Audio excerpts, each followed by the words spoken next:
CM Revanth Reddy అధ్యక్షతన జరిగిన Telangana cabinet సమావేశంలో పలు కీలక నిర్ణయాలు తీసుకున్నారు. ధరణి పోర్టల్ పేరును భూమాతగా మారుస్తూ కేబినెట్ నిర్ణయం తీసుకుంది. అలాగే జాబ్ క్యాలెండర్ కు తెలంగాణ కేబినెట్ ఆమోదం తెలపగా రేపు అసెంబ్లీలో ప్రభుత్వం జాబ్ క్యాలెండర్ ను విడుదల చేయనుంది.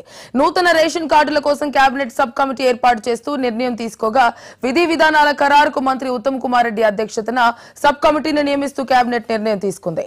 ఈ సబ్ కమిటీలో మంత్రులు పొంగులేటి, రాజనరసింహ సభ్యులుగా ఉండనున్నారు.